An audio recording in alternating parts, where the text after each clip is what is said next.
Oke, Bu, sudah saya record. Sudah mulai. Di mana dapatnya backgroundnya ini?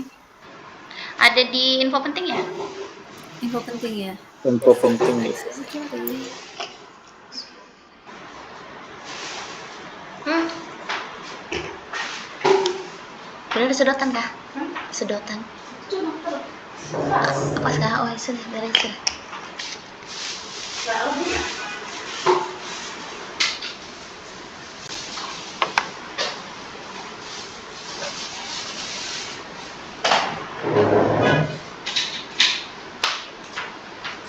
Itu kali, Bun.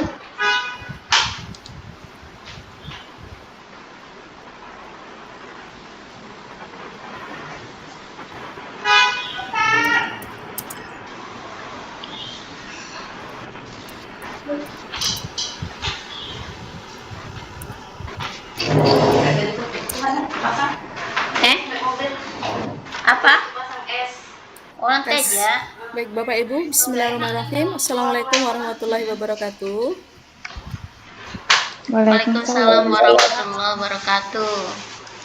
Alhamdulillahirrahmanirrahim. Segala puji bagi Allah yang telah melimpahkan nikmat kesehatan dan kesempatan untuk kita semua sehingga pada siang hari ini kita dapat berjumpa kembali dalam kegiatan webinar diseminasi best practice dengan mengenal karakteristik peserta didik. Baik Bapak Ibu yang saya hormati, untuk kegiatan kita pada siang hari ini ada dua pembicara. Yang pertama adalah Ibu Eka dan yang kedua adalah Ibu Norma. Karena judul kita terkait dengan mengenal karakteristik peserta didik, maka kami meminta untuk perwakilan guru BK untuk menjadi pembicara kita pada siang hari ini, karena untuk mengenal karakteristik peserta didik sangat penting bagi kita sebagai seorang guru dalam melaksanakan pembelajaran sehingga tujuan pembelajaran bisa tercapai. Sebelum kita mulai kegiatan kita pada siang hari ini, marilah kita buka dengan bacaan basmalah. Bismillahirrahmanirrahim. Mohon maaf sebelumnya Bapak Ibu, pada siang hari ini Bapak Kepala Sekolah belum bisa bergabung dengan kita karena beliau ada kegiatan di SMK 2.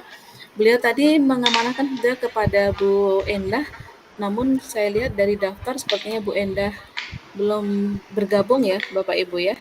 Jadi mungkin untuk efisiensi waktu kita langsung saja masuk pada materi pertama yang akan disampaikan oleh Ibu Norma. Kepada Ibu Norma, waktu dan layar kami berikan.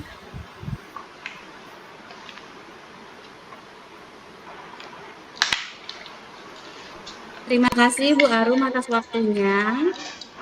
Assalamualaikum warahmatullahi wabarakatuh. Waalaikumsalam warahmatullahi wabarakatuh. Bentar ya Bu, saya tak share screen Baik lagi. Ibu. Siap Ibu.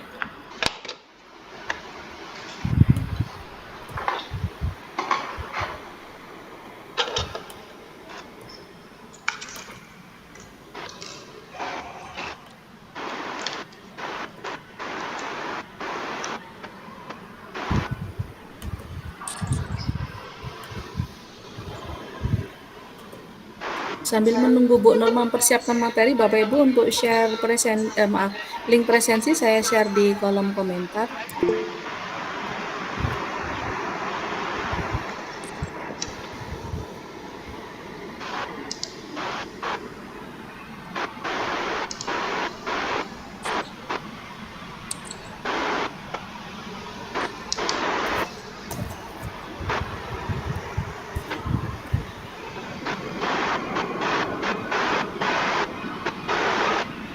Sudah kelihatan ya Bapak Ibu ya? Sudah Ibu, silakan Ibu.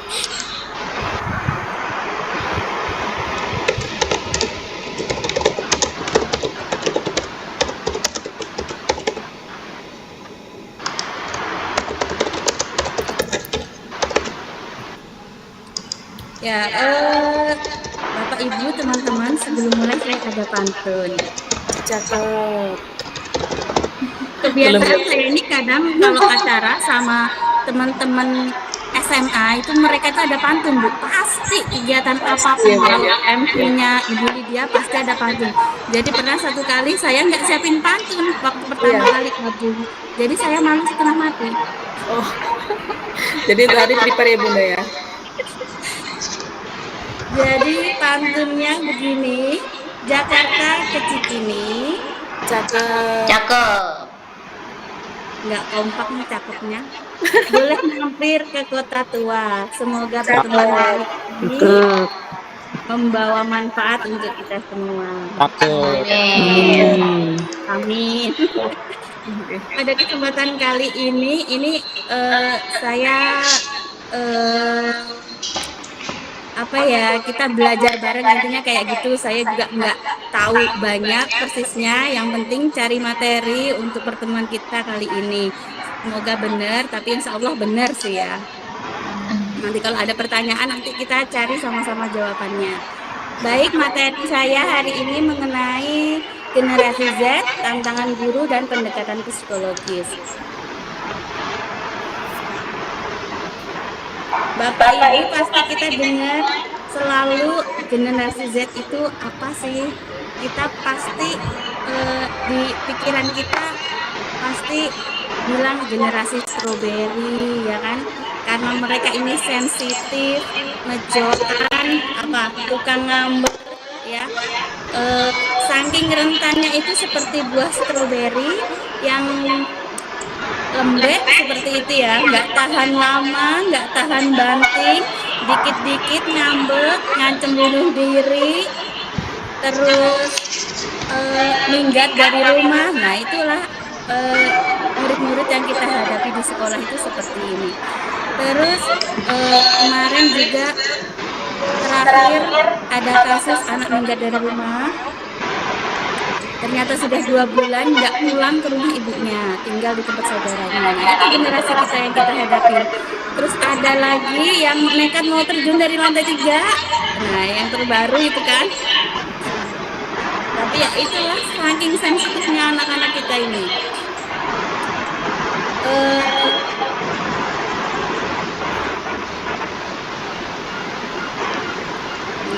Profil generasi Z, karakteristik dan preferensi dari generasi Z itu yang pertama digital native. Jadi ini kalau tadi saya menyebutkan kekurangannya, ini kita sekarang ngomongin tentang kelebihannya. Jadi digital native mereka itu cerdas teknologi, melampaui generasi-generasi sebelumnya. Karena apa? Karena itu mereka itu lahir itu sudah ada teknologi. Jadi baru umur 4 tahun, 5 tahun, mamanya masa udah dipegangin HP, ya kan? Makanya mereka belajar pertamanya ini dari teknologi, ya kan? Bukan dari lingkungan di sekitarnya. Terus generasi Z ini mahir dalam menggunakan teknologi digital dan mengharapkan pembelajaran yang interaktif serta inovatif. Jadi anak-anak kita ini sudah mulai bosan kalau kita di kelas ceramah aja atau nulis nyatet panjang-panjang tuh udah bosan, udah bukan waktunya lagi kayaknya ya. Tapi kalau menurut saya untuk beberapa mata pelajaran masih perlu kayak bahasa Indonesia, PKN itu tuh menggunakan cara tradisional. Karena apa? Kita lihat tuh anak-anak sekarang itu tulisannya jelek-jelek, bener kan teman-teman ya? Tulisan jelek-jelek nggak bisa dibaca ya, karena itu mereka itu taunya teknologi aja, yang manual-manual, desk papernya semakin sedikit. Akhirnya ya itu tadi, tulisannya sudah dibaca, jelek sudah dibaca, amburadul ya itu sudah. Kemudian kelebihan selanjutnya yaitu perhatiannya singkat. Kalau disuruh memperhatikan guru pasti sebentar aja. Perhatiannya singkat. Nah, itu tantangan buat kita semua. Fokusnya sebentar aja pada pelajaran sehingga membutuhkan metode pengajaran yang menarik dan interaktif. Nah, itu nanti disampaikan Bu Eka di materinya Bu Eka. Kemudian kelebihan ketiganya multitasking. Mereka itu sebenarnya bisa belajar, bisa melakukan beberapa pekerjaan sekaligus. Tetapi memang masih perlu membutuhkan bimbingan dalam mengelola waktu dan fokus.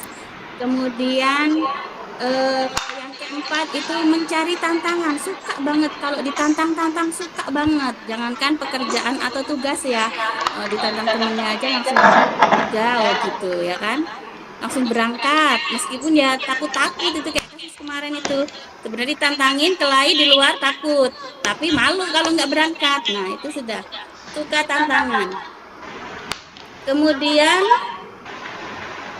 ini perbedaan generasi Z dengan generasi-generasi sebelumnya. Ada generasi X, generasi Y, milenial, generasi X itu lahir tahun 1965 sampai 1980. Ini ciri-cirinya kalau generasi X ini banyak akalnya, orangnya logis, pemecah masalah terbaik, terus berfokus pada stabilitas karir dan kehidupan, menghargai loyalitas, ya loyalitas terhadap atasan, pekerjaan itu tinggi, dan cenderung mematuhi peraturan gitu. Dari generasi X kita beralih ke generasi Y, milenial. Nah itu yang lahir antara kurun waktu tahun 1981 sampai 1996. Ini saya ini. Bu Arum termasuk generasi apa Bu Arum? Generasi Y saya, Bun. Oh iya Bu, sama berarti saya Bu. Nah, ciri-cirinya generasi Y itu percaya diri, mandiri, lebih individual, rasa ingin tahu yang besar, kemudian menyeimbangkan pekerjaan dan kehidupan pribadi. Generasi Y ini rata-rata nggak suka kalau pekerjaannya berat, karena dia mau me time, ya kan? Mau seimbang antara pekerjaan dan kehidupan pribadinya. Terus cenderung nggak suka diatur. Nah, itu saya banget nih kayak ayam ya. Terus kita beralih ke generasi Z yang lahir antara kurun waktu 1997 sampai 2012. Nah, ini adalah ya murid kita yang kita hadapi di sekolah. Ciri-cirinya ini sangat terhubung secara digital, berorientasi pada tujuan, kemudian family oriented, dia sangat tergantung kepada keluarga. Kemudian menghargai keberagaman serta inklusivitas. Jadi toleransinya tinggi. Saya pernah baca referensi kemarin itu generasi Z ini generasi paling open minded.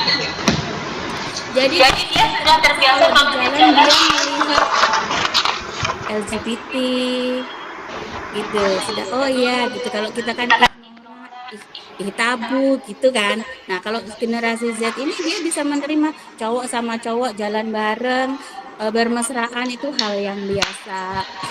Terus perempuan sama perempuan, jangankan ini ya Bu ya, murid-murid kita aja, ini saya juga dapat laporan pakai kerudung tapi kalau di luar seperti laki-laki.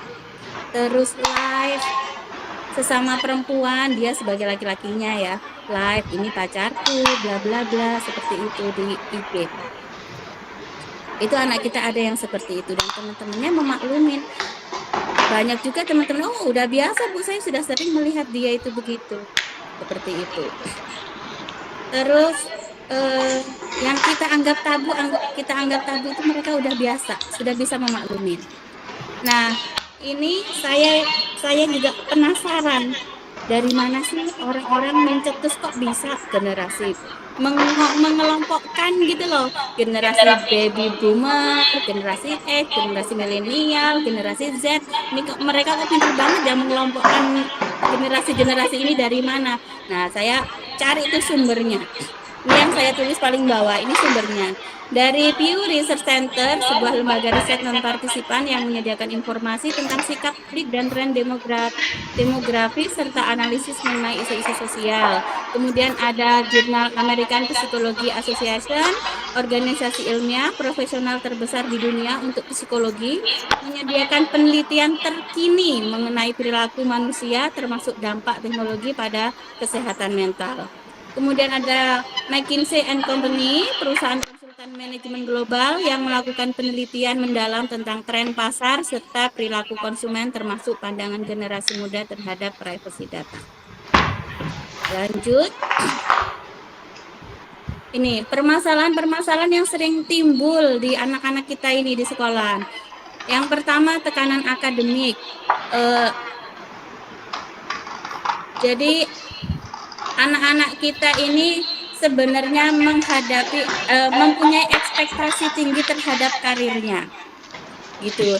Tapi nggak tahu dibarengin dengan usaha yang sesuai atau enggak, karena mereka ini kan terhubung secara digital dengan dunia luar ya Bu ya. Mereka terhubung secara digital dengan generasi luar, melihatin kuliah di luar negeri itu seperti ini, anak kuliah itu seperti ini, gampang banget dia memperoleh informasi-informasi seolah-olah nyata gitu, mereka itu ya seperti mereka atau seperti idola mereka gitu-gitu kan. Nah, mereka itu sebenarnya punya ekspektasi yang tinggi tentang pendidikan, tapi nggak tahu dibarengin dengan usaha yang sesuai atau enggak, makanya itu menimbulkan kecemasan.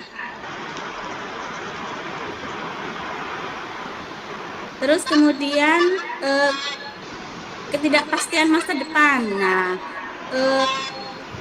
perubahan cepat di dunia kerja dan ekonomi membuat generasi Z ini merasa cemas akan masa depannya. Aku nanti berhasil atau enggak, aku nanti hidupnya seperti apa, seperti itu.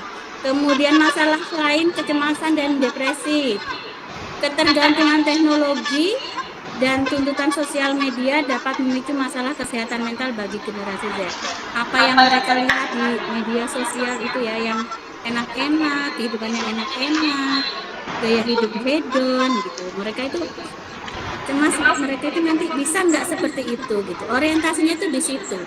Tapi tidak pernah memandang realitanya itu seperti apa, keluarganya realistisnya itu seperti apa. Kayak kasusnya kemarin anaknya Ibu Endah itu yang kemarin kita terakhir yang visit. Kalau lihat statusnya, kayak seolah-olah itu mereka hidup berada gitu loh. Padahal setelah kita ke rumahnya itu memprihatinkan seperti itu. Jadi mereka sebenarnya ekspektasi untuk masa depannya tinggi, tapi tidak sesuai dengan realita dan usaha mereka gitu. Kemudian kesulitan bersosialisasi. Jadi meski terkoneksi secara digital, mereka sosial media addicted banget. Tapi kalau untuk bersosialisasi, berkomunikasi, berinteraksi langsung, itu mereka itu sebenarnya kesulitan.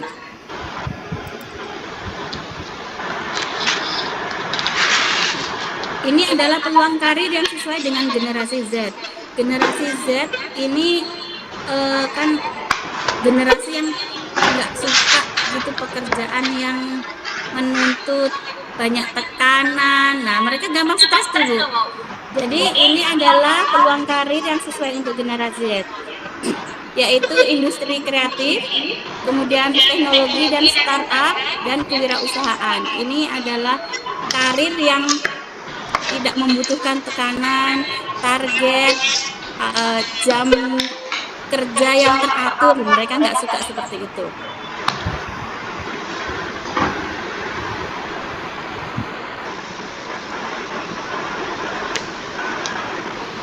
Nah, pergeseran peran guru di era digital.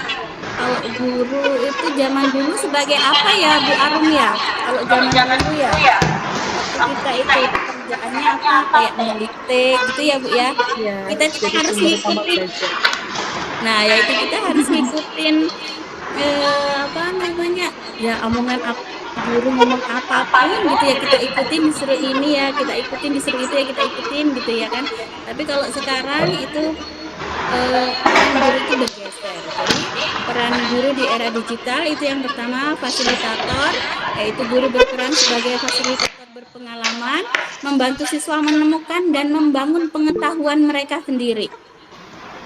Kemudian guru sebagai mentor, guru menjadi mentor yang memberikan bimbingan, saran dan dukungan kepada siswa dalam mengembangkan potensi mereka. Kemudian guru sebagai kolaborator, Guru dan siswa bekerja sama sebagai mitra dalam proses pembelajaran, saling bertukar ide dan memecahkan masalah bersama.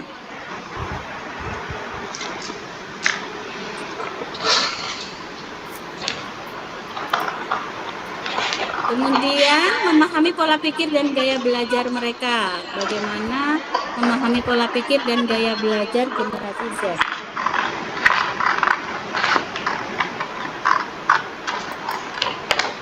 Kemarin saya di awal semester itu melakukan asesmen non akademik. Itu saya asesmen gaya belajar ya Bu ya. Kebanyakan dari siswa-siswa kita ini gaya belajarnya kinestetik Bu, visual dan kinestetik. Jadi generasi Z ini lebih menyukai konten visual seperti infografis, video, presenter, interaktif daripada teks panjang. Kemudian pembelajaran aktif, mereka cenderung lebih menyukai pembelajaran kolaboratif, eksperimental, dan berbasis proyek. Nah, nanti dijelaskan sama Bu Eka. Kemudian kemampuan multitasking, generasi Z terbiasa melakukan beberapa tugas secara paralel sehingga membutuhkan lebih banyak tantangan.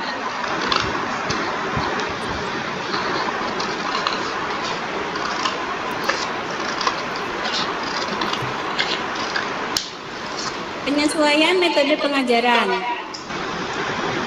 Pembelajaran interaktif mengintegrasikan teknologi seperti perangkat digital, permainan edukasi, dan simulasi untuk menarik minat generasi Z.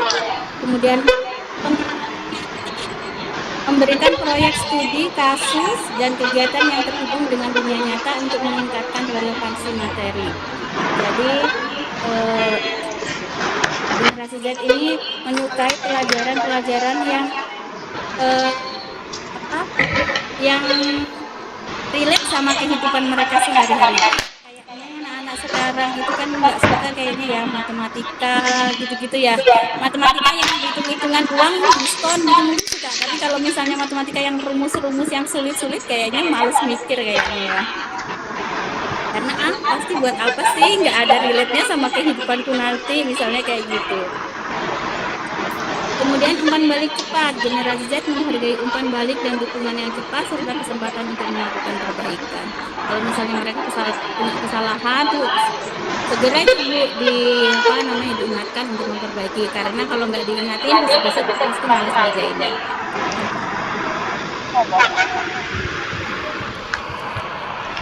Pendekatan psikologis saat pembelajaran.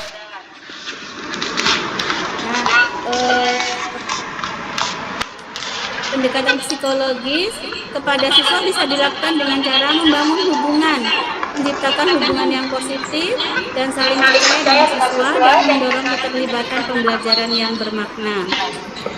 Kemudian umpan balik konstruktif, memberikan umpan balik yang konstruktif bersifat memotivasi sehingga merasa didukung dan dihargai. Pembelajaran kolaboratif mendorong pembelajaran kolaboratif di mana siswa dapat bertukar ide, memecahkan masalah dan saling belajar. Tantangan sesuai kemampuan, memberikan tantangan yang sesuai dengan tingkat kemampuan siswa untuk memfasilitasi pembelajaran yang optimal.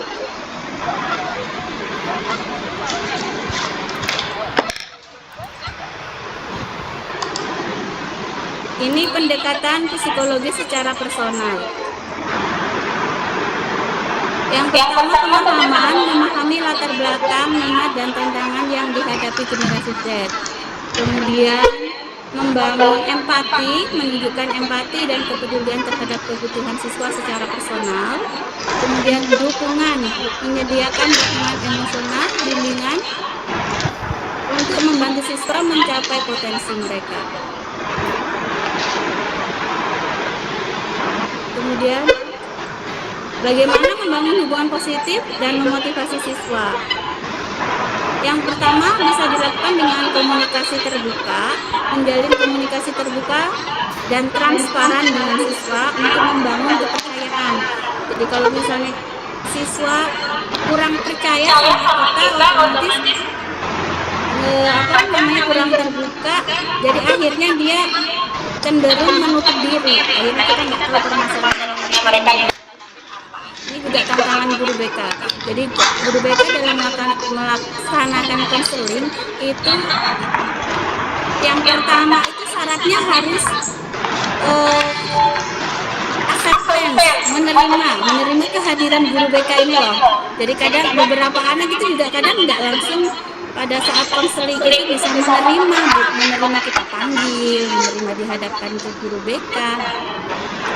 Tanpa penerimaan atau acceptance itu konseling itu jadi terhambat, bukan gagal ya, jadi agak terhambat gitu karena tidak ada percaya itu tadi.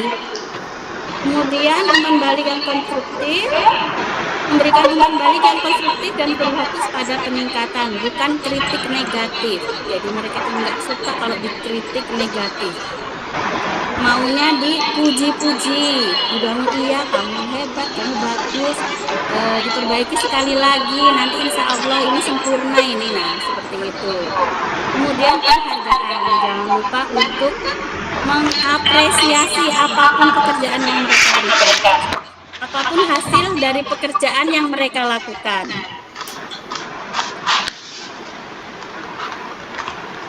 Sekian, terima kasih.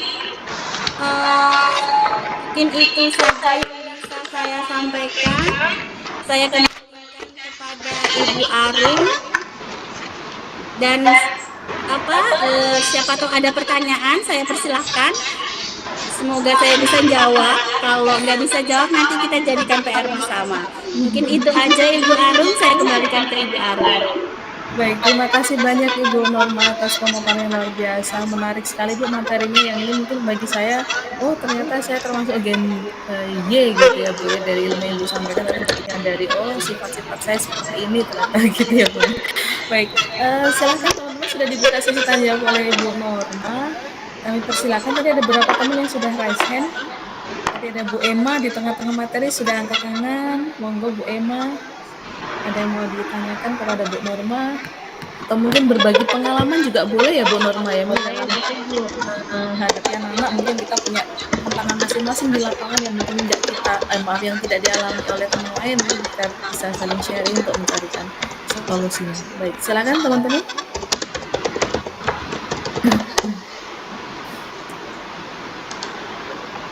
Silakan teman-teman bertanya atau mau sharing, silakan.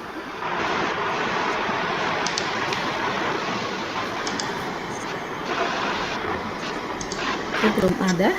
Baik, kalau belum ada, ini saya mulai bertanya Bu Norma ya, karena kebetulan kita nulis sama GY ya Bu ya.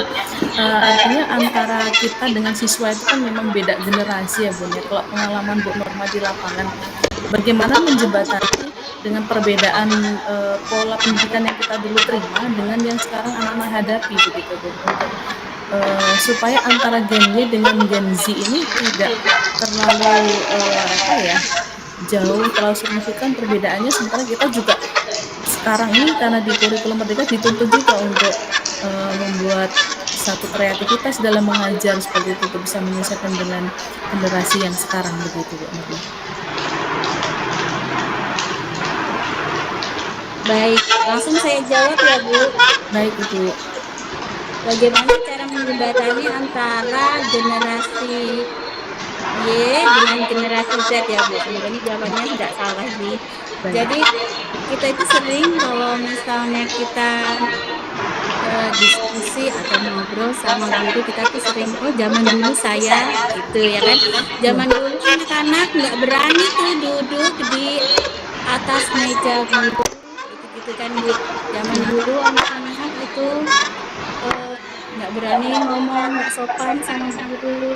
Zaman dulu ya, zaman dulu terus. Tapi kan kita yang kita hadapin sekarang generasinya berbeda ya Bu ya. Ya, berdasarkan referensi, kemudian penelitian, jurnal ilmiah, ya memang mau nggak mau, suka nggak suka, generasi yang kita hadapi itu ya beda dari generasi kita dulu, sehingga membutuhkan treatment yang berbeda.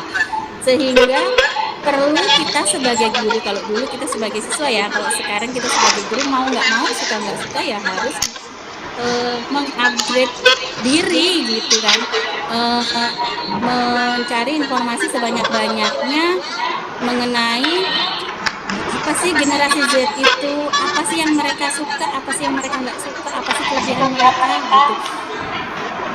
Dan kemarin ada materi restitusi, betul, restitusi dari Pak Mariono itu kita nggak boleh mengungkit-ungkit kekurangannya atau mengungkapkan kekurangannya atau kesalahannya seperti itu ya Bu ya. Jadi yang kita bangun itu selalu kalimat yang konstruksi tadi. Jadi membangun, mulai dari memuji, memberi apresiasi seperti itu, berkolaborasi seperti itu. Jadi ya sangat beda dengan kita zaman dulu. Jadi mau nggak mau, suka nggak suka ya kita harus belajar. Mungkin itu sih Bu. Barangkali ada teman yang lain yang mau menambahkan, saya persilahkan. Baik, terima kasih Bu Norma. Intinya kita juga harus belajar beradaptasi juga ya Bu ya, dengan generasi yang sekarang, dengan disiplin positif yang insya Allah bertambah baik juga untuk anak-anak kita ya Bu. Dan harusnya lebih sabar ya Bu ya untuk menghadapi anak-anak. Karena yang tadi generasi strawberry ya, sensitif itu tadi.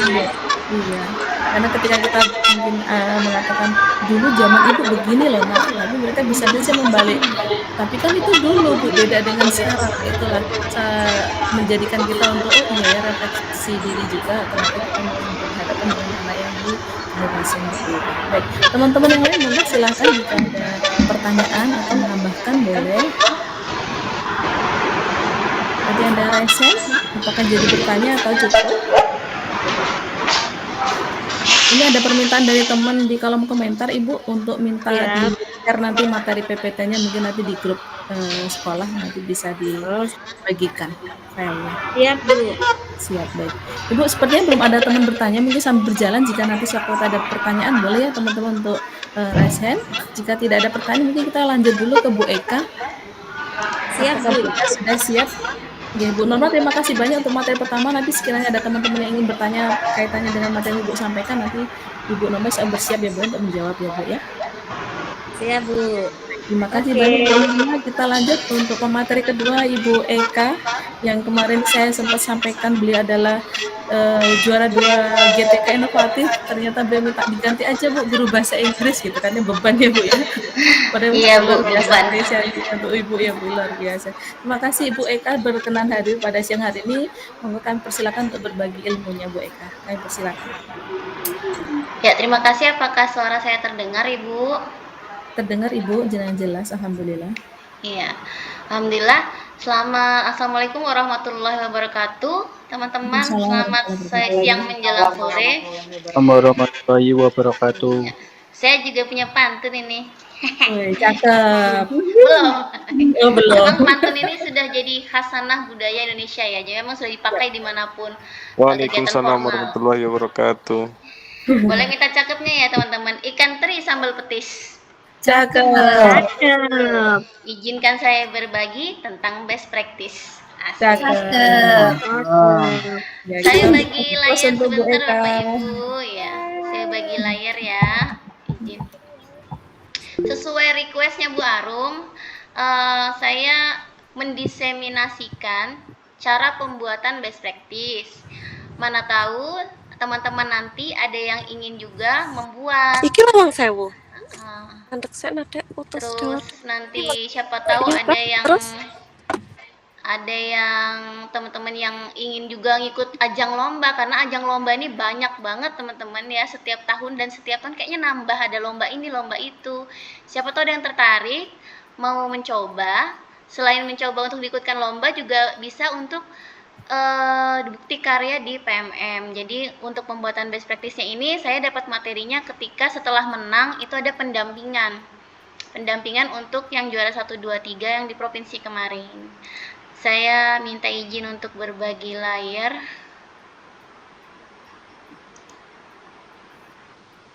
Layar screen kali ya. Share.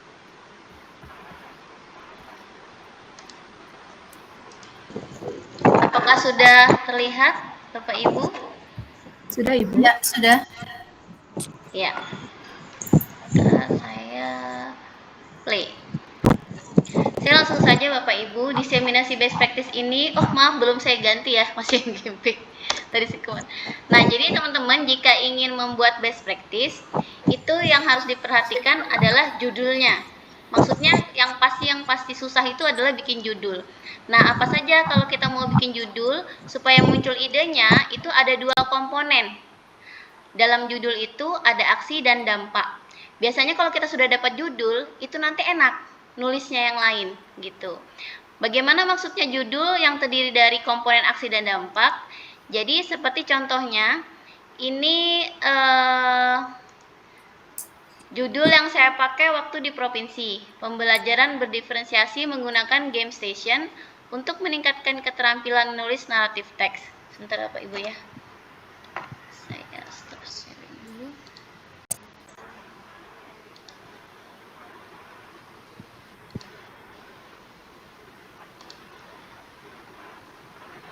Mohon maaf sebentar. Oke, Chrome tab virus.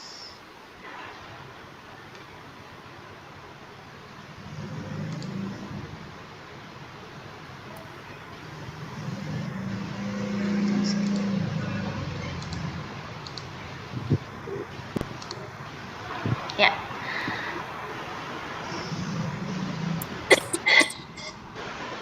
Untuk judul best practice sendiri, kalau Bapak Ibu semua lihat yang ada di layar, apakah sudah terlihat aksi dan dampaknya? Sudah ya. Aksinya itu adalah saya menggunakan game station. Jadi apa tindakan kita? Apa metode yang kita pakai? Dan dampaknya di dalam judul yang saya pakai ini adalah meningkatkan keterampilan menulis naratif teks. Jadi dalam sebuah judul best practice yang ideal, itu di dalam judulnya mengandung aksi dan dampak. Walaupun dia pendek-pendek saja bisa. Ini kalau saya hapus yang pembelajaran berdiferensiasi sampai sini, cuma saya pakai game station, itu pun juga bisa. Karena sudah kelihatan aksi dan dampaknya. Aksinya game station, dampaknya meningkatkan keterampilan menulis. Jadi judul ideal dalam sebuah best practice itu harus mengandung 2 unsur, yaitu aksi dan dampak. Itu kalau Bapak Ibu sudah punya ide, tinggal cari judul yang pas. Nah, cari judulnya usahakan ada aksinya, ada dampaknya. Untuk pembuatan best practice sendiri biasanya menggunakan metode STAR. Metode STAR di sini Bapak Ibu.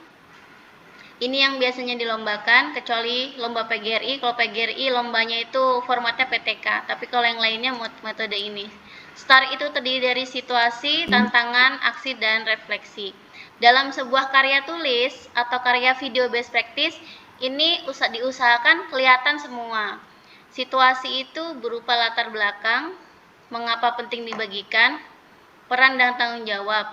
Tantangan sendiri kendala untuk mencapai tujuan dan siapa saja yang terlibat. Untuk aksi itu langkah strategi yang digunakan, siapa saja yang terlibat, sumber daya. Kemudian untuk refleksi itu nanti isinya dampak, hasil, testimoni, faktor pendukung, hikmah. Dan saya perlihatkan contohnya ya Bapak Ibu. Situasi, nah seperti yang Bapak Ibu ketahui bahwa dalam setiap pembelajaran atau kelas yang kita pegang, itu pasti kita menghadapi sebuah situasi latar belakang khusus yang menimbulkan adanya masalah. Misalnya nih, nilai Bapak Ibu dalam mata pelajaran bahasa Inggris rendah, atau siswanya kok males-malesan, atau siswanya kayak cepet bosen. Itu berarti ada masalah dengan cara mengajar kita. Nah, kita carilah metode gimana caranya supaya ini anak motivasinya meningkat. Yang tadinya tidur-tiduran jadi melek, yang tadinya misalnya nilainya rendah bisa naik. Nah, itulah yang dimaksud dengan adanya masalah. Kita angkat jadi sebuah karya tulis atau karya video. Nah, jadi latar belakang itu sebetulnya dari hal-hal yang sudah kita temui di dalam kelas kita sendiri.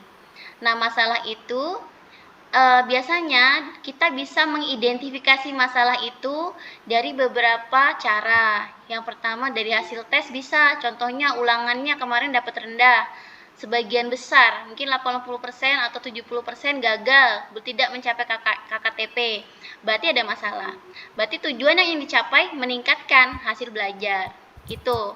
Atau kalau anaknya misalnya malas-malesan, berarti kita harus melakukan observasi. Kenapa males? Bisa juga survei, bisa juga wawancara. Seperti tadi yang disampaikan Ibu Norma, bahwa anak-anak kita ini tipikalnya sudah hendak kayak kita zaman dulu. Bisa jadi anak-anak ini punya masalah dengan berbagai macam kondisi di dalam keluarganya mungkin, pertemanannya, lingkungannya, atau bahkan dirinya sendiri dia punya potensi-potensi depresi dan sebagainya macam. Kalau terjadi demikian, kita bisa lakukan wawancara sendiri-sendiri ataupun observasi. Observasinya nanti bisa dibantu oleh Bapak Ibu guru BK. Nanti bisa tanya, Bu, bisa nggak diobservasi anak ini atau kelas ini? Misalnya tadi sudah dilakukan tes, ternyata anak kita sebagian besar itu visual dan kinestetik. Nah, udah ketahuan nih anak SMK 6 nih cowok semua. Biasanya anak cowok mana bisa diem, pasti kinestetik. Nah, begitu kesimpulan yang bisa diambil. Nah, tujuannya yang dicapai itu dikaitkan dengan masalah. Kalau tadi nilainya rendah, berarti tujuan kita ingin meningkatkan hasil belajar. Kalau anaknya motivasinya rendah, berarti tujuan dalam best practice kita untuk meningkatkan motivasi. Nah, seperti itu. Itu latar belakang. Kemudian dalam sebuah best practice itu pasti ditanya manfaat, sama kayak skripsian Bapak Ibu, mengapa penting dibagikan, itu kita beritahu manfaatnya. Kalau setelah menerapkan metode kita ini, peserta didiknya kenapa, penulis gurunya sendiri dapat manfaat apa, pihak lain dapat manfaat apa, itu kalau di naskahnya ya. Kemudian peran dan tanggung jawab. Nah, seperti tupoksi kita, berarti peran kita sebagai guru. Nah, ini karena untuk lomba itu bisa untuk tenaga administrasi. Tupoksi kita guru, tadi guru itu udah macam-macam ya. Sebagai fasilitator, kita jabarkan, guru tuh nggak cuman lecturing, nggak cuma ceramah, tapi juga memfasilitasi, meng-scaffolding. Meng-scaffolding itu membangun apa yang mereka sudah punya sebetulnya. Kemudian mementorin dan sebagai kolaborator tadi ya, yang disampaikan oleh Bu Norma tadi seperti itu. Itu di situasi. Di bab 2 ada namanya tantangan, kan STAR ya metodenya. Jadi S-nya situasi. Kalau kita mau bikin, kita langsung lanjut ke tantangan. Ketika kita sudah tahu kondisi apa yang melatar belakangi permasalahan di kelas yang kita pegang, biasanya muncul tantangan, kendala-kendala. Kenapa anak-anakku rendah ya? Tantangannya apa? Apakah karena tantangan gaya belajar yang berbeda-beda? Apakah tantangan itu ternyata metode kita nggak cocok sama gaya belajarnya mereka? Bisa jadi. Dan kemudian siapa aja yang terlibat? Bisa jadi sebetulnya tantangan kita itu harusnya melibatkan orang tua di kelas misalnya. Tapi selama ini kan kita sangat sulit untuk melibatkan orang tua secara rutin gitu. Orang tua cuma menghubungi kita pada saat anaknya mau izin aja biasanya ya. Hanya sebagian kecil saja yang mau konsultasi langsung sama wali kelasnya untuk hal-hal pembelajaran dan sebagainya. Tapi sisanya palingan orang-orang kebanyakan menghubungi gurunya itu kalau mau izin aja. Seperti itu. Itu tantangan buat kita juga. Kemudian kendala. Kendala ini terkait pembelajaran, sarana dan prasarana, kemudian dukungan stakeholder yang ada di sekolah. Apakah memang di sini fasilitasnya kurang, makanya pembelajarannya agak sulit untuk mengikuti karakteristik anak Gen Z katanya gitu. Dan siapa saja yang terlibat. Ini masuk di dalam tantangan. Kemudian STAR sendiri, ST dan A-nya adalah aksi. Dalam aksi inilah Bapak Ibu menjabarkan atau ide-ide Bapak Ibu dalam mengajar itu dituangkan. Nanti saya berikan contoh punya saya yang kemarin saya buat. Di sini tergantung Bapak Ibu ingin menggunakan metode apa, siapa yang terlibat dan sumber dayanya apa. STAR sendiri yang terakhir adalah R adalah refleksi. Refleksi itu kalau setelah kita terapkan atau setelah kita treatment, dampaknya apa? Positif, berpihak pada peserta didik. Ini harusnya ya, kalau sudah kita treatment gitu hasilnya positif. Tapi kalau tidak positif pun tidak apa-apa, namanya kita belajar mencari metode sampai ketemu yang terbaik. Hasilnya apa? Testimoni dari siswa dan dari rekan guru sejawat minimal apa? Faktor pendukungnya apa saja, dan hikmah. Bapak Ibu kalau nanti ada yang berminat untuk mencari informasi ataupun untuk pengen bikin gitu, boleh nanti langsung bisa kok kita ngobrol sama Bu Dwi atau sama saya langsung seperti itu. Saya perlihatkan contoh bahan tayang saya yang untuk provinsi Bapak Ibu. Layarnya masih kelihatan ya Bu Arum? Kelihatan Ibu. Bahan tayang, bentar ya Bapak Ibu.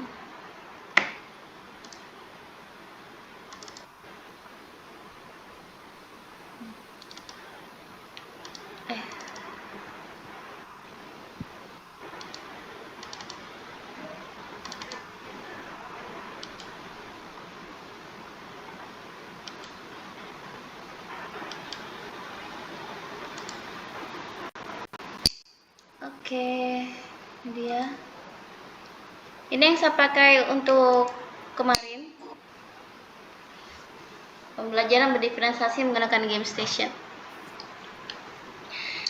Jadi saya itu mempelajari karakter anak-anak kita ini. Gen Z ini kan nggak bisa lepas dari gadget. Jadi saya mengangkat bermain games. Ini sudah pernah saya bagi sebetulnya waktu bulan Januari kalau nggak salah, tentang game station ini. Cuma di sini saya menggabungkannya dengan pembelajaran berbasis masalah. Jadi ternyata jika kita ingin sedikit mengamati anak-anak, akan ketemu Bapak Ibu apa saja yang sebetulnya bisa kita jadikan, kalau saya bilang ini sumber belajar. Jadi saya menggunakan game yang biasa mereka mainkan itu sebagai sumber belajar. Game station di sini analoginya adalah sebuah stasiun game di mana mereka bisa bermain game apa saja, ya, apa saja yang mereka sukai. Dan anak-anak di kelas yang saya ambil untuk sampel itu sukanya mainnya kayak Mobile Legend, Free Fire. Mungkin itu tidak asing ya, kalau Bapak Ibu punya anak remaja pasti mainnya itu juga, kayak gitu. Nah, ini yang saya ambil sebagai sumber belajar. Nah, kenapa naratif teks? Karena dalam games tersebut ada komponen-komponen naratif teks yang bisa saya ambil untuk data. Jadi gitu. Jadi saya mengamati dulu bahan apa nih yang sesuai untuk materi saya. Kira-kira mereka sukanya apa nih yang bisa untuk materi saya, seperti itu. Di sini, nah ini Bapak Ibu tadi yang saya bilang, situasi itu adalah latar belakang. Latar belakang dari best practice saya itu nilai anak-anak rendah pada ulangan harian pertama.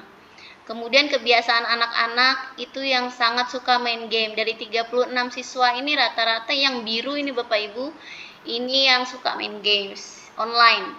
Kalau yang merah ini offline aja sukanya, nggak suka. Mungkin ini yang yang tidak terlalu suka bermain secara online, dia bisa offline. Kemudian tantangannya pasti kalau disuruh, karena metode saya pakai handphone, pastinya nggak semua siswa di kelas itu punya handphone atau internet yang memadai. Itu jadi tantangan. Pengetahuan saya tentang game yang mereka suka juga masih kurang. Kemudian manajemen waktu, karena kalau main game anak-anak biasanya nggak mau stop. Nah, ini pintar-pintar kita sebagai fasilitator sekaligus kita memanage mereka. Jangan sampai mereka main tok nggak dapat apa-apa. Gimana caranya? Nah, itu tadi yang kita sebagai scaffolding. Mereka suka sesuatu dan dari sesuatu yang mereka suka itulah kita mengulik gitu. Mencari sumber-sumber belajar di dalam situ. Nah, kebetulan emang cocok materi saya dengan isi dari game-games tersebut. Layout keras kalau untuk bermain games yang kelompok memang kurang bagus ya, mereka nanti boleh mengatur. Ini adalah solusi untuk menghadapi tantangannya. Untuk kekurangan gawai, ada game yang dimainkan itu satu handphone itu berempat. Jadi di sini juga mereka nanti berusaha berkolaborasi pastinya. Kemudian ketika ada tantangan saya kurang tahu tentang game apa saja, saya langsung survei di tempat, survei di kelas. Game apa saja yang disukai. Kemudian untuk mengatasi ketidakdisiplinan waktu, saya bersama peserta didik itu bikin kesepakatan kelas. Kita deal dulu main gamesnya berapa lama. Walaupun mereka pasti 1 jam Bu, 30 menit Bu, 1 jam, 2 jam Bu. Tapi kita kan tetap jadi bosnya di situ. Kitalah yang membatasi mereka. Di situ kita jadi mentor mereka. Tadi salah satu peran kita di kelas, salah satunya yaitu kita yang memanage mereka. Ini seperti bola liar, kita harus tetap pandu, jangan dibiarkan kebablasan main game. Akhirnya disepakati langsung aja kasih pilihan yang singkat dan yang tidak terlalu singkat. Jadi waktu itu saya kasih pilihan 10 atau 15 menit. 30 menit Bu, 1 jam Bu, nggak bisa, pilihannya cuma 2. Tetap kita batasi ya Bapak Ibu, namanya kita gurunya kan, kita juga harus manage kelas. Itu adalah cara menghadapi tantangan tentang waktu. Pengaturan tempat duduk seperti biasa, kita putar-putar aja mejanya.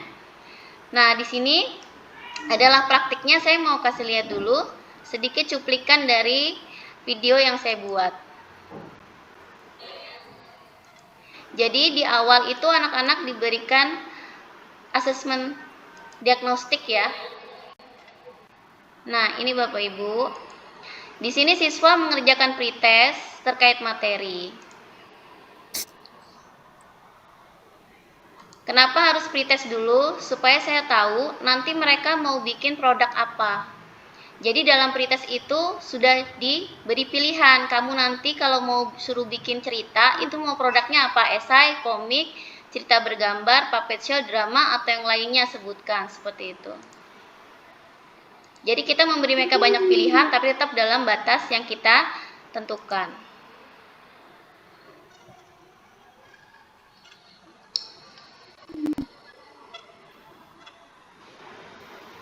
Nah, jika Bapak Ibu ingin membuat best practice dalam bentuk video, usahakan tujuan pembelajarannya harus terlihat di video, baik pakai slide maupun di papan tulis. Harus ada. Tujuan pembelajaran harus disampaikan. Saya cepatkan ya Bapak Ibu di sini. Saya menggunakan PBL. Sini saya kelompokkan siswa. Saya mengelompokkan siswa sesuai game yang mereka mainkan. Kalau yang Mobile Legend ya berkelompok sama yang Mobile Legend. Yang mau main Free Fire ya yang berkelompok sama teman-temannya yang main Free Fire. Yang mainnya PUBG ya berkelompok sama temannya yang main PUBG. Kalau ada yang offline boleh berkelompok. Bahkan waktu itu ada yang sendiri mainnya. Jadi saya nggak mau dia berteman juga tidak masalah. Silakan bermain sendiri, dia pakai game offline yang ada di handphonenya. Bu, saya nggak bisa main sama-sama, saya mau mainnya sendiri. Oh, silakan, nggak apa-apa. Jadi itu salah satu bentuk diferensiasi Bapak Ibu. Jadi kita nggak bisa memaksa jika memungkinkan. Jika memungkinkan, dalam satu materi itu ada anak yang memang susah sekali berkolaborasi dengan temannya. Jika memang sudah tidak bisa, maka diperbolehkan saja bekerja sendiri daripada nanti dia bergabung dengan temannya, tapi malah tidak maksimal. Itu menurut pendapat saya. LKPD ya. Jadi harus disediakan LKPD Bapak Ibu ya. Jika Bapak Ibu berniat untuk membuat best practice, LKPD kalau saya bilang harus ada. Karena apa? LKPD itu adalah bekal anak-anak untuk mengerjakan tugasnya. Ini adalah proses pengumpulan data. Jadi mereka dalam gamenya itu sambil ngumpulin data. Ngumpulin data untuk bikin cerita. Karena ceritanya kan ada karakternya, ada tempatnya, ada konfliknya, ada endingnya. Nah, itu yang saya cari. Dalam sebuah game, semua game ada itunya. Ada karakternya, ada musuhnya. Itulah yang saya kulik dan saya manfaatkan sebagai sumber belajar untuk membuat teks narasi, teks naratif kalau bahasa Inggris. Di sini terlihat guru membimbing penyelidikan individu. Ini salah satu step dalam PBL, problem based learning. Disinilah yang saya menjadi asesor ya. Di sini peran saya sebagai asesor yaitu sambil jalan itu saya keliling sambil ngecekin LKPD-nya. Ketika ada siswa yang memang kurang mampu, disitulah peran saya jadi sebagai mentor harus hadir di situ. Yang nggak mampu ya kita bantu. Caranya gimana Bu? Belum ngerti? Ayo kita ulang secara personal. Walaupun sudah dijelaskan secara bersama-sama gitu. Jadi kita tetap mendampingi mereka.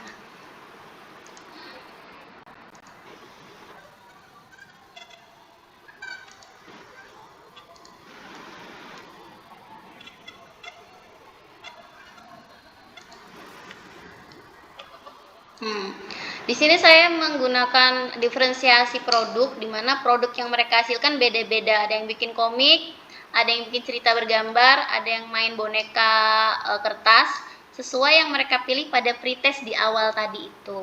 Seperti itu. Jadi ini adalah best practice yang saya bagikan, yang harapan saya sih sudah mengcover kebutuhan dan karakter siswa, terutama Gen Z. Seperti itu. Saya stop layar.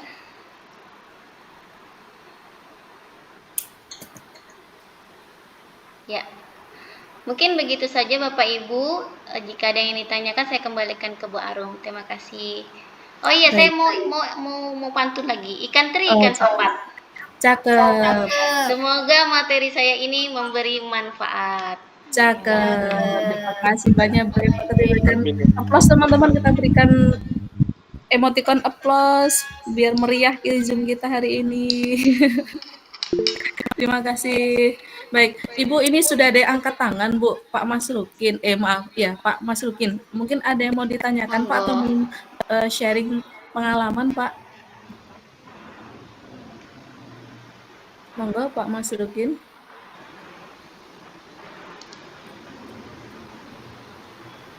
Sepertinya belum, Bu Eka. Ini waktunya sisa berapa ya, Bu ya? Oh, ada Pak Kukul, Bun. 1 jam biasanya ya. Oke.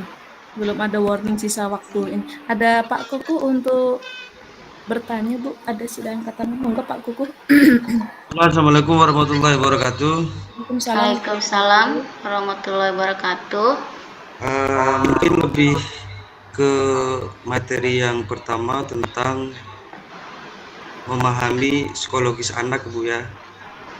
Saya ingin bertanya, yang pertama adalah apakah setiap karakter dari manusia itu tumbuh sendiri atau muncul dengan sendirinya ketika ia lahir? Itu yang pertama, Bapak Ibu. Yang kedua, tujuan pendidikan itu kan dasarnya adalah memanusiakan manusia. Ya, memanusiakan manusia. Nah, manusia itu terdiri dari 3 unsur, yaitu mind, body, and soul, yaitu pikiran, hati, dan tubuh dan jiwa. Nah, kira-kira pendidikan yang kita jalankan sekarang ini sudahkah mengedepankan ketiga unsur manusia itu tadi, atau masih ya yang dimajukan pikirannya, bodinya atau jiwanya begitu. Nah, sedangkan tujuan pendidikan itu adalah memanusiakan manusia. Kemudian pertanyaan yang ketiga adalah, di dalam teori psikologi pendidikan itu ada 3 teori, nativisme, empirisme, dan konvergensi. Nah, kira-kira kurikulum kita nih yang kita pakai ini lebih larinya kemana sih? Nah, mungkin itu aja Bapak Ibu. Terima kasih banyak. Mohon penjelasan. Baik, terima kasih. Langsung diborong 3 pertanyaan banyak dari teman-teman yang lainnya. PR-nya Bu Norma ini katanya banyak. Monggo Bu Norma untuk dijawab 3 pertanyaan disampaikan oleh Pak Kuku, Ibu.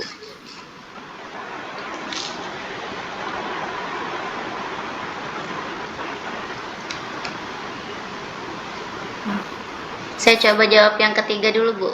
Oh, baik Bu Eka, silakan. Jika tadi itu apa Pak yang ketiga tadi itu yang dianut sama kurikulum yang baru nih ya, teori belajarnya itu konstruktivisme sesuai PPA 2024 yang barusan di-share Bu Endah kalau nggak salah ya, di Skanam atau di Info Penting. Itu yang terbaru, panduan pembelajaran dan asesmen. Itu nyawanya dari kurikulum Merdeka ini konstruktivisme, seperti itu sejauh yang saya tahu. Jadi anak-anak ini sudah punya modal sebetulnya, makanya tadi itu teori belajar yang dipakai di kurikulum Merdeka ini semuanya anak-anak nih sudah punya modal awal. Jadi guru nih tinggal meng-scaffolding, memfasilitasi sampai anak-anak mencapai kemampuan maksimalnya di bidang masing-masing. Itu sejauh yang saya tahu tentang kurikulum ini. Itu, Bu. Teori belajarnya konstruktivisme. Baik. Terima kasih Bu Eka. Bu Norma, Ya, apakah sudah siap untuk menjawab pertanyaan pertama dan kedua, Ibu? Mic-nya belum nyala, Bu. Mohon maaf, masih di mute ya. Eh, maaf ya Pak Kuku ya, ini sambil nguapin anak ini. Aman, aman. Ya, tambah peserta kita hari ini, Bun. Monggo. Pertanyaan yang pertama tadi apa Bu tadi ya? Mohon diulangi Pak Kukuh karena panjang sekali, Bu, jujur. Ya tadi apa belum sempat tulis. Apakah karakter manusia itu tumbuh dengan sendirinya atau ketika dia sudah lahir sudah membawa karakter tersebut atau ada pengaruh-pengaruh lain, Bu? Oke.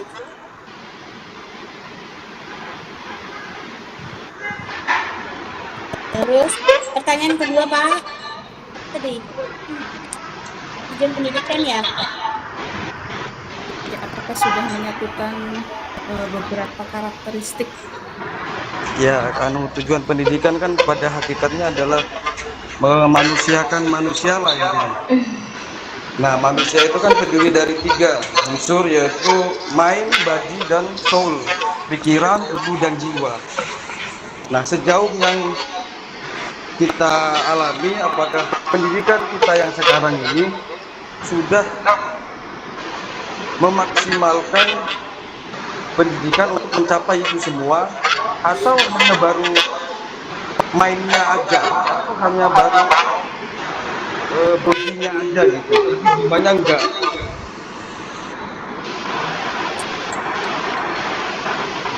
Oke, sudah saya tangkap.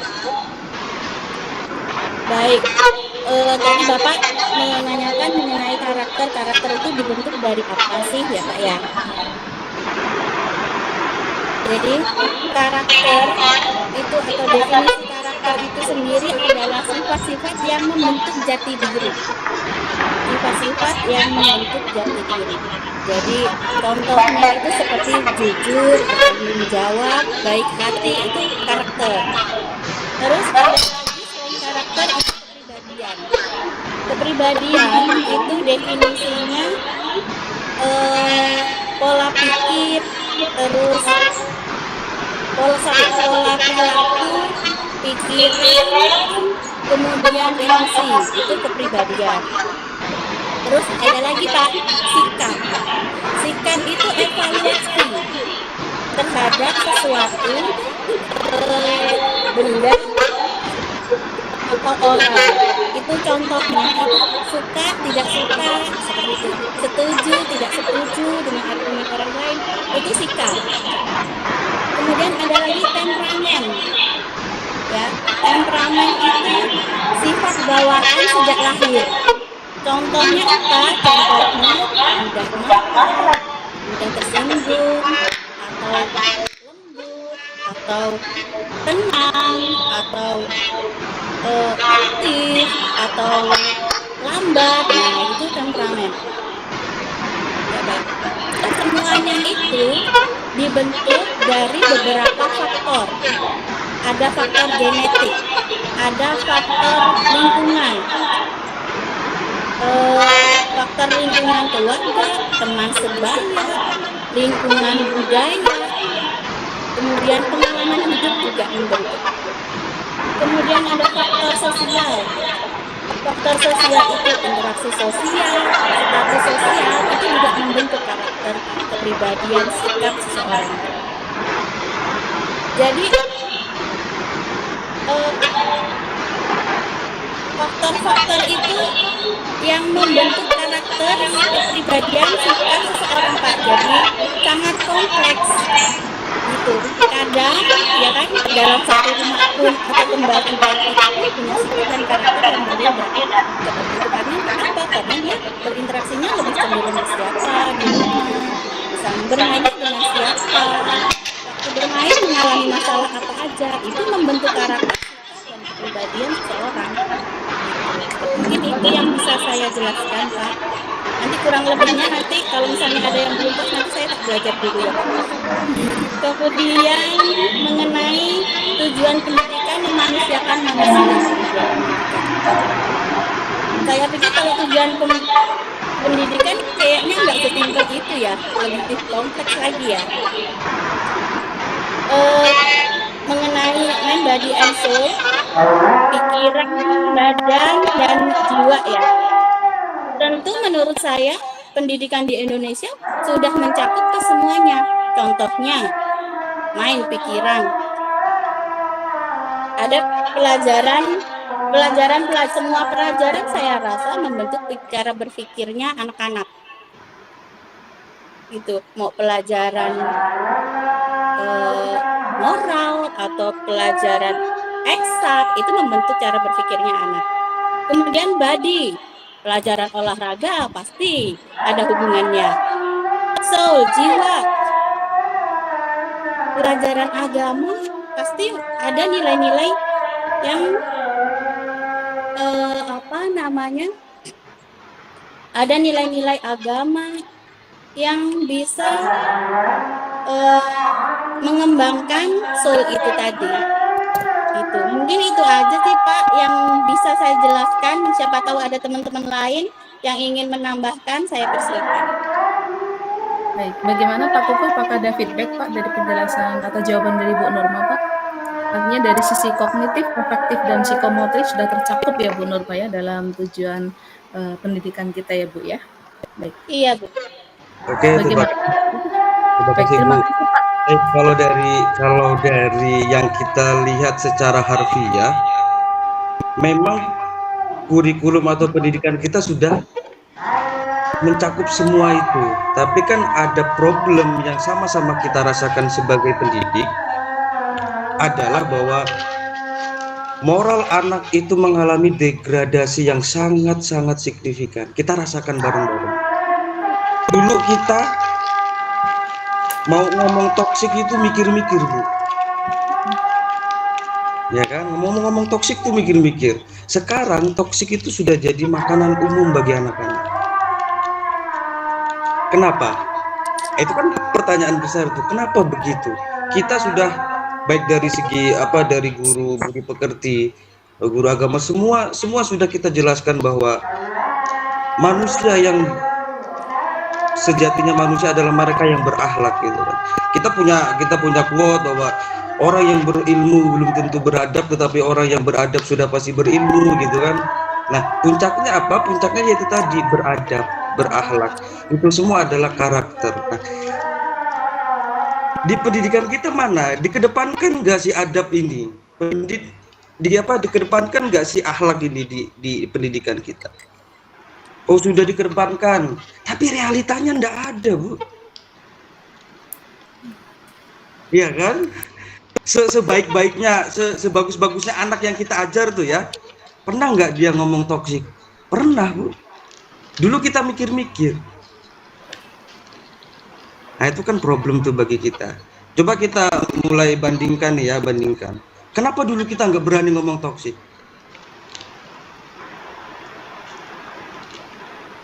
Kenapa kita harus ganti kurikulum? Kalau hasilnya diri kita yang sekarang nggak berani ngomong toksik dari kurikulum yang dulu. Nah, itu kan pertanyaan Bu. Nah, mungkin kita diskusi bareng aja gitu ya. Oke, Anggi monggo. Ya, baik Bapak, luar biasa nih kalau sudah guru agama yang bicara nih ya Bu ya. Kita jadi belajar dari sisi religinya juga ya Bu ya. Baik. Artinya kita memang kembali kepada problem dan tantangan ya Bu ya. Ada problem yang kita hadapi, kemudian kita sebagai guru yang dituntut lah untuk bisa menyelesaikan tantangan-tantangan yang kita hadapi Bu itu. Sehingga pemerintah juga berusaha bagaimana sih caranya supaya pendidikan lebih bagus ya, mungkin dengan adanya kurikulum tadi ya, meskipun kita juga merasakan ya gonta-ganti kurikulum, tapi kita berusaha untuk positive thinking saja, insya Allah tujuan juga yang bagus. Maka kita juga dijalankan program P5 itu ya Bu ya, kan di sini juga salah satunya ada sisi religiusnya. Moga-moga ya meskipun belum maksimal, masih banyak tantangan, moga-moga kita bisa menyelesaikan dan bisa menyelesaikan masalah-masalah yang kita hadapi di lapangan. Begitu ya Bapak ya, moga-moga bisa menjawab pertanyaan, dan insya Allah kita masih tetap selalu belajar ya Bapak Ibu ya, karena tidak hanya anak siswa yang belajar, kita juga long life education, kita juga belajar sepanjang hayat Meskipun sudah jadi guru, ternyata sampai sekarang pun kita menyadari bahwa kita masih harus terus belajar untuk menghadapi yang anak-anak yang memang zamannya beda dengan yang kita hadapi dulu. Baik, Nah, Bapak Ibu ditantangkan mungkin Bu apa Arum. Bu ya, Arum, Ibu?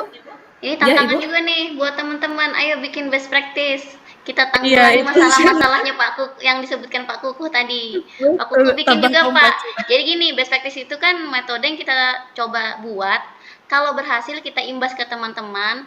Siapa tahu teman-teman bisa menduplikasi atau memodifikasi. Kalau semakin bagus best practice-nya yang kita buat dan kita imbaskan, siapa tahu teman-teman tertarik mencoba. Pasti kalau misalnya ada hasilnya, pasti kita mau kok gitu untuk diimbas gitu. Yo, kita tantang nih semua guru-gurunya buat bikin juga nih inovasi-inovasi baru yang bisa merubah nih Kak. Bukan cuma nilai tapi karakter juga. Iya. Artinya untuk penilaian dari sisi itu ada ya Bu ya, tidak harus dari sisi Ada. nilai secara Kan saya angka bilang gitu, yang tapi penting dari ada sikap aksi, ya? ada dampak, Bu. Yang penting Oh ada baik, aksi, ada dampak. Kalau yang mau ditingkatkan adalah menekan kalimat kotor yang keluar dari siswa, misalnya kayak gitu. ya Bagus ya. malah, alhamdulillah. Siapa tahu Bisa. ada metode-metode khusus yang saya belum tahu, kita semua belum tahu, tapi ternyata Pak Kukuh tahu nih. Ayo bikin Siap, Pak, nanti iya. diimbaskan. Kita kayak gini lagi, bagi-bagi gitu. Wah, luar biasa nih Bu. Ternyata tambahan, pengetahuan juga nih, tapi hasilnya tidak berupa angka saja, Oh tapi dari enggak harus perubahan angka sikap Bu. juga bisa ya Bu Betul. ya, luar biasa. Malah itu Baik, yang nomor satu, yang profil pelajar iya. Pancasilanya itu Bu. Baik, moga-moga melalui forum ini Pak Kuku juga termotivasi Semangat ya Bu ya Pak. Eka ya.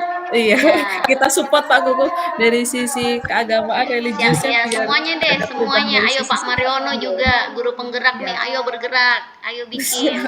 Di balik layar itu Bu, di balik artinya layar aja dulu dari Bu. sisi Ya. iya, Pasti kita dari punya kami kok ide Bu, pasti punya. Cuma belum dituangin aja gitu. iya, itu Bu. Baik. Ada Bu Emma angkat tangan lagi nih Bu, kelihatannya kayak dari tadi angkat tangan cuma belum bersuara. Monggo Bu Emma. Mana Bu Emma? Apakah salah pencet atau memang mau bertanya? Monggo Bu Emma. Waalaikumsalam warahmatullahi wabarakatuh. Silakan Bu Emma. Ya, menarik sih yang disampaikan tadi Pak Kukuh ya. Nggih, luar Tapi biasa Bu. saya juga jadi teringat Iya. sesuatu ya. Wah ini sesuatunya apa Bu? Tolong diungkapkan Bu. Jadi anak-anak ini kan memang apa namanya sering sekali mengucapkan kata-kata kotor itu dengan sangat mudah dan santainya, seperti sudah makanan sehari-hari begitu. Tapi kalau kita sebagai pendidik menilik kemudian dari latar belakangnya anak-anak, kemudian ini kita juga ada apa ya, beban moral gitu ya untuk memberitahu dan membimbing anak apa namanya untuk tidak melakukan hal itu. Tapi mohon maaf, tidak semua dari kita ini itu punya kepedulian tentang itu. Nah, kita Mohon maaf saya interupsi Bu. Saya ini ada webinar jam 15.15 Bu, minta maaf saya undur diri. Saya ini ikut ada pelatihan gitu jam 13.15 pakai Meet juga. Jadi saya minta maaf undur diri. Kalau ada pertanyaan mungkin nanti bisa disampaikan langsung ke ruang BK, sharing di ruang BK. Saya senang sekali kalau teman-teman mau sharing ke ruang BK. Mungkin itu saya minta maaf, mohon undur diri ya. Bu Norma mau izin? Iya. Mungkin belum Bu Norma live, Bu Eka kita foto bareng dulu, boleh Bu Eka? Oh siap. Oke, kita foto bareng dulu. Boleh dibuka teman-teman ininya, profilnya. Sebentar, nggih. Kameranya boleh dibuka. Yang cantik, ayo. Yang Mumpung ganteng, yang pembicaranya ganteng. masih lengkap dua-duanya. Sambil izin menyampaikan teman-teman, Bu Endah ternyata juga sedang ada kegiatan sesuai dengan Bu Hermalinda, ada pengimbasan materi tadi masih di kelas informasinya, sehingga untuk sambutan ternyata kita skip, jadi kita langsung belajar dan tanya jawab saja. Gitu. Ya, boleh difoto ini 1, 2, 3. Bentar ya, saya save dulu ya. Oke. Slide berikutnya. Sekali lagi. Oke, lagi 1, 2, 3.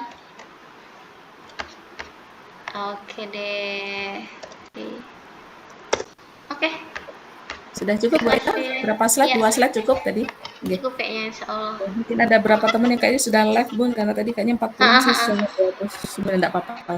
Iya, Yang penting sudah oke, siap. terwakili. Terima kasih banyak Bu Norma untuk waktu dan ilmunya. Insya Allah bermanfaat untuk kita semua. Terima kasih Bu, selamat melaksanakan kegiatan yang lainnya. Assalamualaikum teman-teman. Waalaikumsalam warahmatullahi wabarakatuh. Oke. Kembali ke Bu Emma. Bu Emma, silakan Bu Emma. Mohon maaf terpotong. Ya, terima kasih Bu Arum. Jadi kita